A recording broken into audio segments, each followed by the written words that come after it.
학습 내용은 발전국가의 개념이 무엇인지를 학습하고 한국의 성공적인 고도성장의 배경을 알 수 있겠습니다.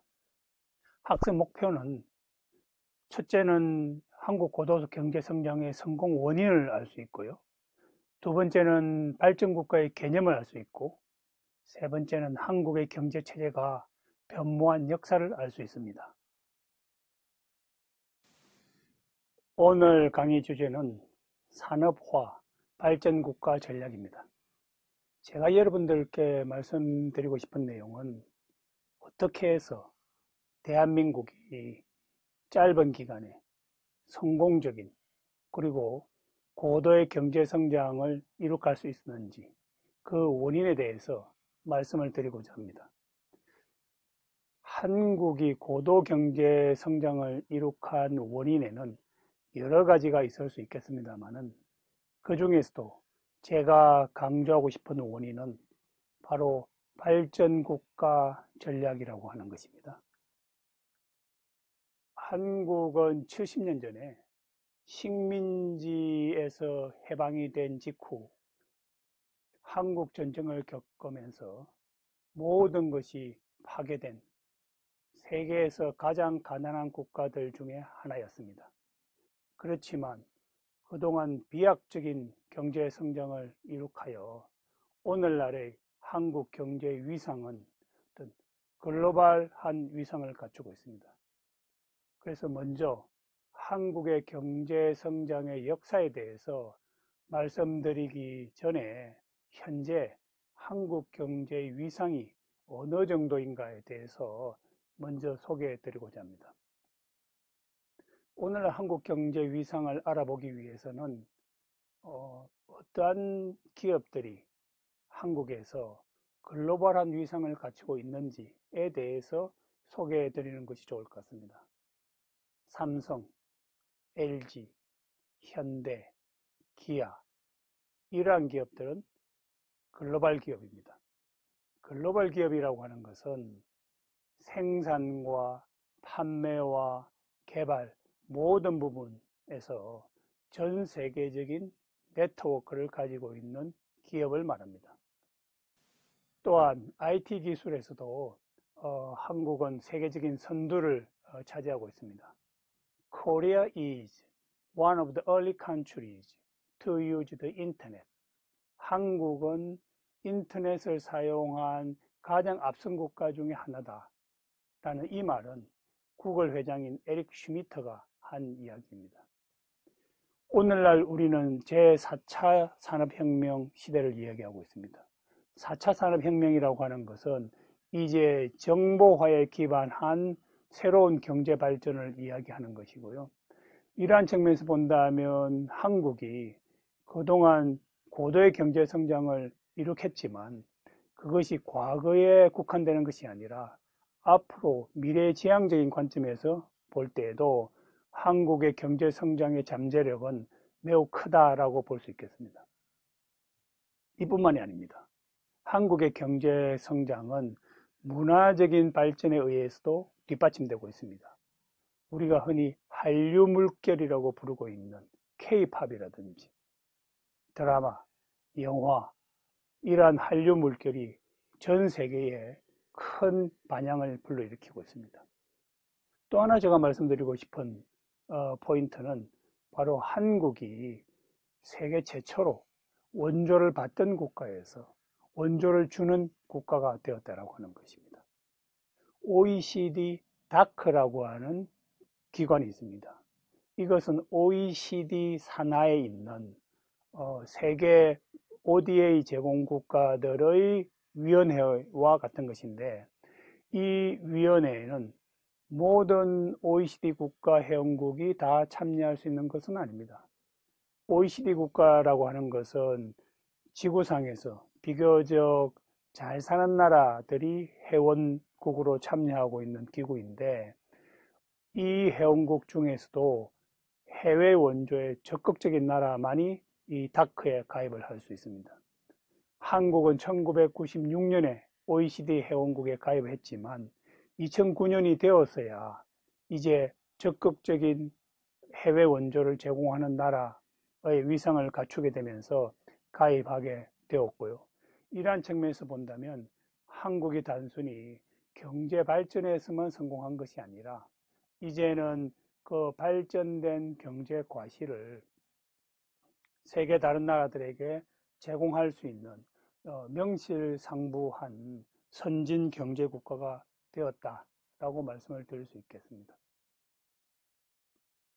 세계 가전제품 시장 점유율을 보시면 한국의 기업이 정말 선도적인 위치를 차지하고 있다는 것을 알 수 있습니다.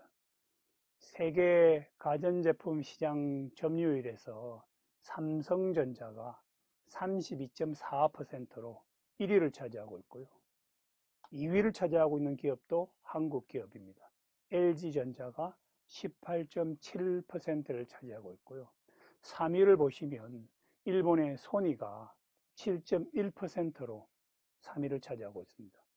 이 시장 점유율을 비교해 보시면 한국의 두 개 기업과 일본의 소니와는 현격한 차이가 있다는 것을 알 수 있습니다. 과거 한때 세계 가전제품을 휩쓸었던 일본 기업과 오늘날 한국 기업과의 이러한 차이를 보시면 한국 기업들이 얼마나 글로벌한 수준으로 성장했는지를 알 수 있겠습니다. 가전제품만이 아닙니다. 자동차 시장 점유율을 보시면 제 1위는 일본의 도요타 8.5%, 그리고 2위는 독일의 폭스바겐 7.8%를 차지하고 있지만 3위는 한국의 현대자동차가 5.4%를 차지하고 있고요.